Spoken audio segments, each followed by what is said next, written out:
Đứa bé rốt cuộc là của ai? Anh thì hay ho gì chứ? Đứa bé là của ai? Cũng đâu phải của anh, liên quan gì đến anh câm miệng. Anh cũng không có tư cách nói chuyện với tôi, còn cả cô nữa. Vừa đến đã nói chuyện với người nhà tôi như vậy. Đứa bé là của ai? Liên quan gì đến anh? Hôm đó, anh ta như nổi khùng, tôi cũng bùng nổ ngay lập tức. Sau đó nói mấy câu chửi thề, vì tôi thấy anh ta nói năng quá khó nghe. Hơn nữa tôi cũng không phải loại người đó, nói tôi chẳng ra gì cả. Thế là cãi nhau vài câu, anh ta liền ra tay đánh tôi càng nghe càng tức. Anh ta đánh cô không tát cho anh ta vài cái à? Cố vấn, tôi không dám làm vậy đâu. Lúc đó tôi cũng hoàn toàn ngây người ra, chỉ biết khóc thôi. Hơn nữa, đau lắm. Một ngày trước đám cưới, vị hôn thê bỏ trốn và biến mất. Chú rể tìm kiếm mỏi mòn suốt 2 năm, không có kết quả. Đã nhờ đến chương trình để tìm vị hôn thê. Khi muốn níu kéo cô, lại bất ngờ biết được vị hôn thê có một cô con gái chưa đầy 2 tuổi. Chú rể gào thét tại trường quay, chất vấn vị hôn thê đứa bé là của ai. Và khi vị hôn thê từ từ kể ra sự thật, đội ngũ cố vấn tại trường quay cũng vô cùng phẫn nộ. Chàng trai trong hình tên là Hạo Nhiên. Chỉ 2 năm trước, anh đang chuẩn bị cùng bạn gái Văn Văn bước vào lễ đường hôn nhân. Nhưng vào ngày trước đám cưới, cô dâu tương lai lại biến mất không dấu vết. Tiệc cưới, cổ hồi môn đều đã chuẩn bị xong xuôi. Phòng tân hôn cũng được trang trí mới tinh. Thiệp cưới cũng đã gửi đến tay bạn bè và người thân.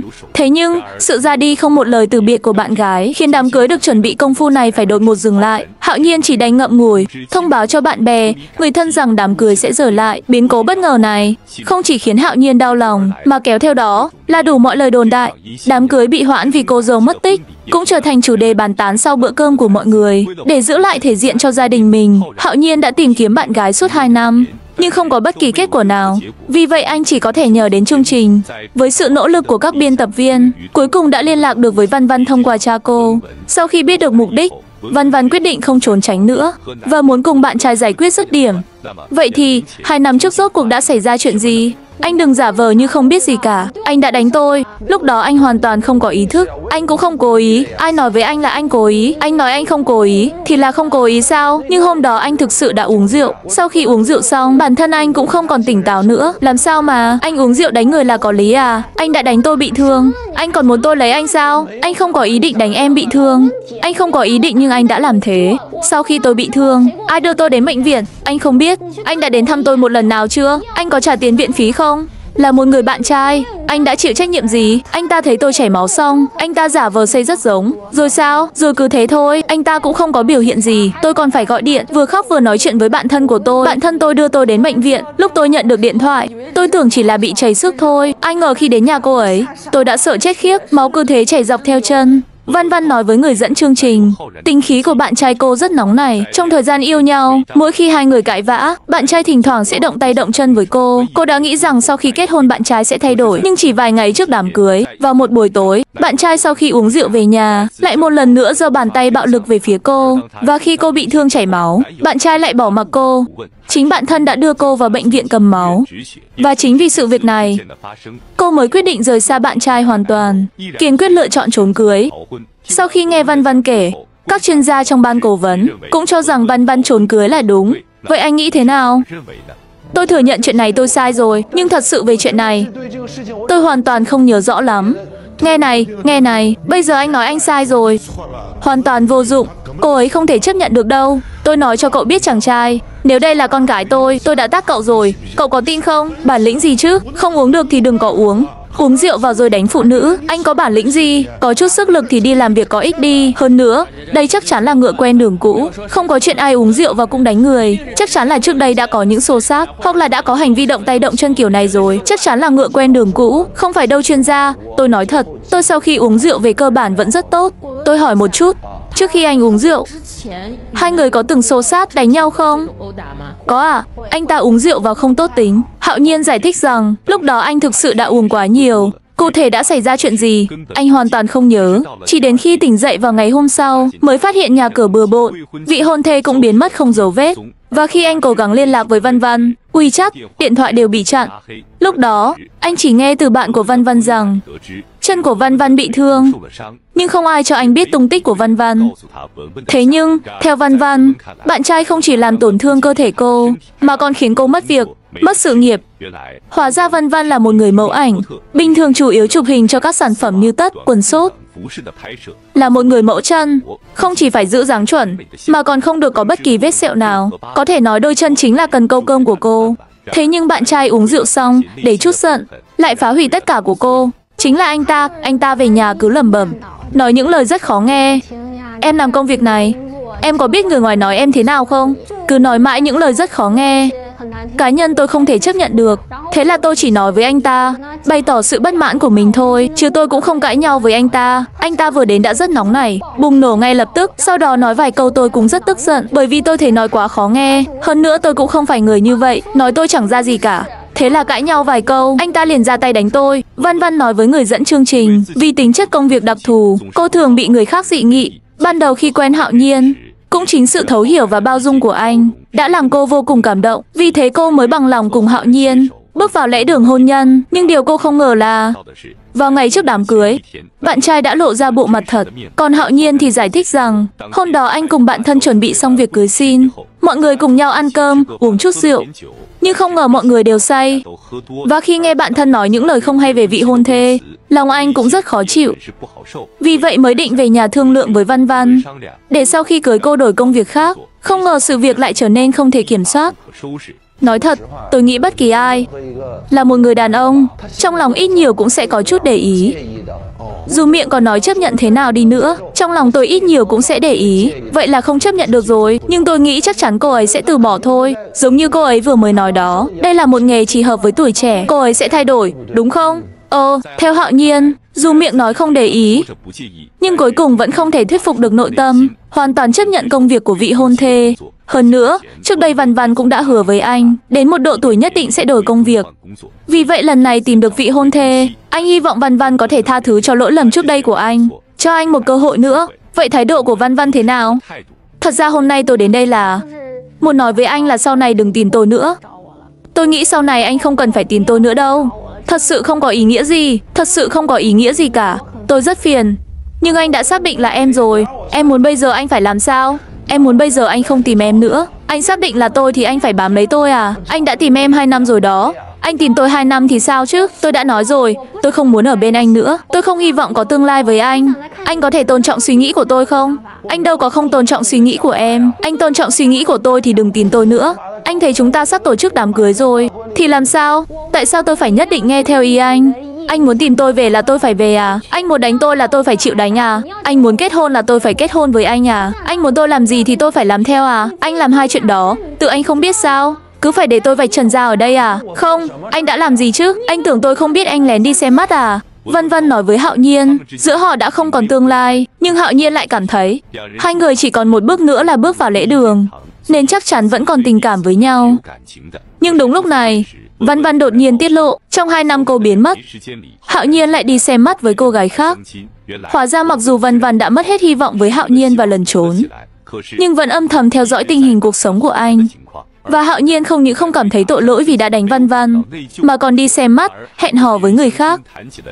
Bây giờ lại ở đây giả nhân giả nghĩa, thâm tình níu kéo cô. Điều này khiến Văn Văn vô cùng ghê tởm. Hạo Nhiên giải thích rằng anh đi xem mắt cũng là do bị cha mẹ ép buộc. Hơn nữa, đối tượng xem mắt của anh là một cô em gái thanh mai trúc mã từ nhỏ. Giữa hai người hoàn toàn không có gì, và anh cũng luôn coi đối phương như em gái, chỉ là để đối phó với sự sắp đặt của cha mẹ mà thôi. Em muốn hỏi anh Hạo Nhiên một chút, hai người có thường xuyên nói chuyện mỗi ngày không? Có. Buổi tối có ở cùng nhau không? Có. Vậy anh biết hết mọi chuyện về cô ấy không? Có. Anh biết hết mọi chuyện về cô ấy à? Em thật sự rất thương anh, Hạo Nhiên. Bây giờ em thật sự không hiểu anh thích cô ta ở điểm nào. Có thể cô ta thực sự rất đẹp, lương của cô ta rất cao, nhưng anh có biết tất cả về cô ta không? Anh cứ như vậy, anh định kết hôn với một người như vậy sao? Hân Di, anh không hiểu ý em là gì. 2 năm rồi họ không gặp nhau. Và ở đây, những gì em đột nhiên nói, lời nói và thái độ này khiến tôi cảm thấy em rất hiểu cô ấy. Vâng, em đã điều tra về cô ta, bởi vì em biết cô ta là bạn gái cũ của anh Hạo Nhiên. Em cũng không hiểu tại sao cô ta lại bỏ trốn ngay vào thời điểm quan trọng như vậy. Em cũng rất sợ người mà em thích trong tương lai liệu có vấn đề gì không. Vì vậy em muốn tìm hiểu xem rốt cuộc là tại sao, rốt cuộc là lỗi của ai. Cô gái đang chỉ trích Văn Văn trong hình chính là đối tượng xem mắt của Hạo Nhiên, Hân Di. Hóa ra khi Hân Di biết Hạo Nhiên vẫn muốn níu kéo vị hôn thê đã bỏ trốn.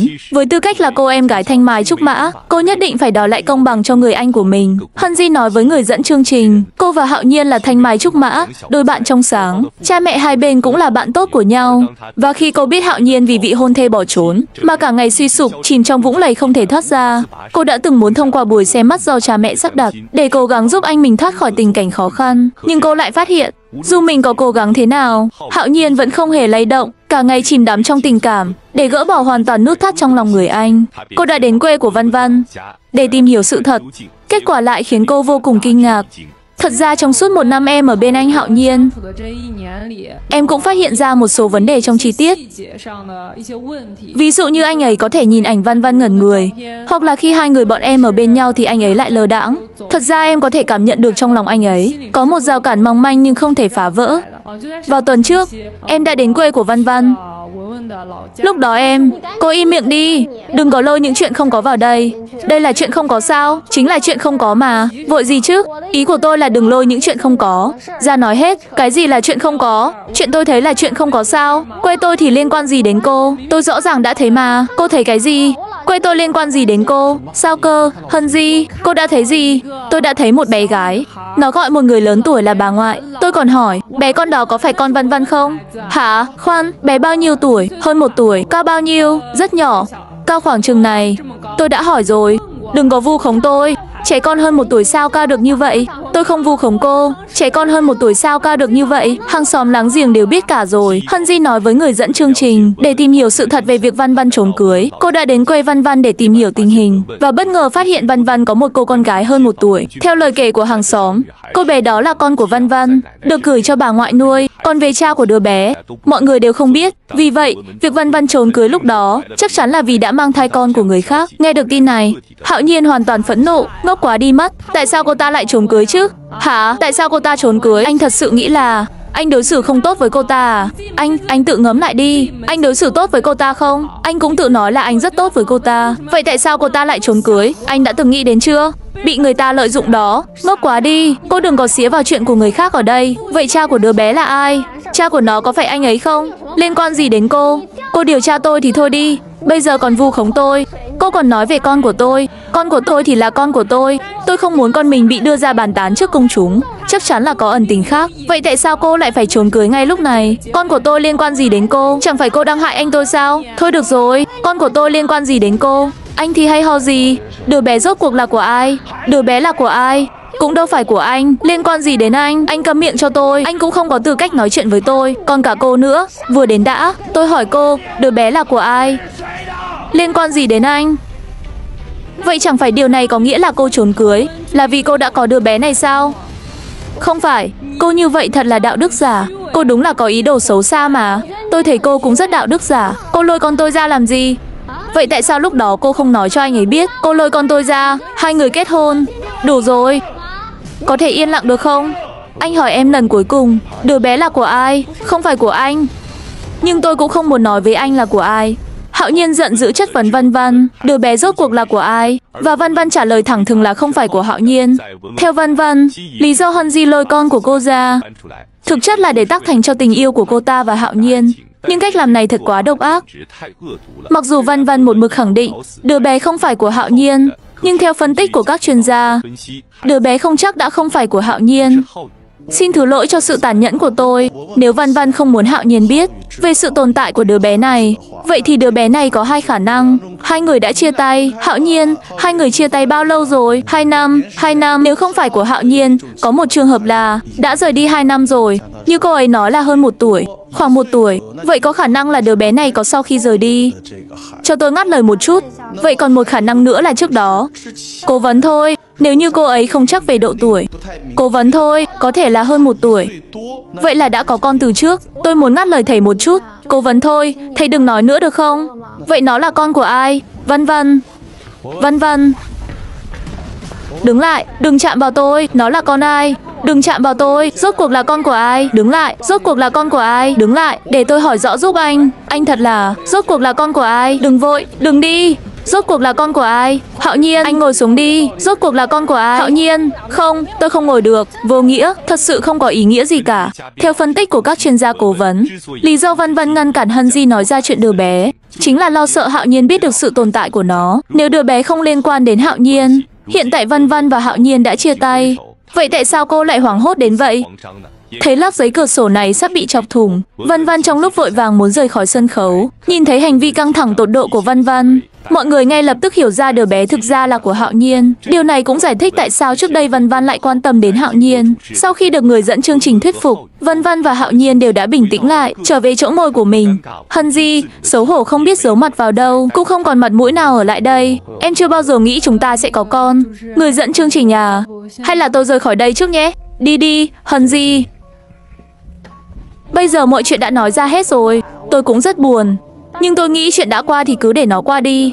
Anh đừng nghĩ mọi chuyện đều đơn giản như vậy. Từ lúc lên đây đến giờ, anh cứ ở đó liên tục nói rằng anh đã thâm tình thế nào, anh đã hy sinh bao nhiêu. Thật ra tôi nghĩ anh cũng chẳng biết gì về tôi cả. Bây giờ tôi có thể nói là chẳng còn gì cả, nhưng tôi còn có một đứa con. Tôi chỉ muốn sống một cuộc sống tốt đẹp với con tôi. Tôi có kế hoạch của mình. Con tôi trong tương lai cũng có cuộc đời của nó. Chúng tôi không muốn dính dáng đến anh nữa. Vân Vân nói với người dẫn chương trình. Sau khi cô chữa lành vết thương và xuất viện, không lâu sau thì phát hiện mình mang thai. Cuối cùng, cô đã cắn răng sinh con ra. Vốn dĩ còn ôm một tia hy vọng với Hạo Nhiên. Nhưng trong 2 năm qua, Hạo Nhiên miệng thì nói đang tìm cô, nhưng lại không biết gì về cuộc sống của cô. Đối với người đàn ông như Hạo Nhiên, cô đã hoàn toàn chết tâm. Và cô cũng đã có kế hoạch cho tương lai của mình và con gái. Lần này đến đây cũng là muốn cắt đứt hoàn toàn với Hạo Nhiên. Từ nay về sau, cô không muốn Hạo Nhiên làm phiền gia đình mình nữa. Cũng đừng can thiệp vào cuộc sống của cô và con gái. Nếu em không thể cho anh một cơ hội, vậy em có thể cho anh một cơ hội làm cha của đứa bé không? Tôi nghĩ anh hãy để hai chúng tôi sống cuộc sống của riêng mình đi. Tôi nghĩ em thật sự rất vất vả. Không vấn đề gì, tôi rất quyết tâm.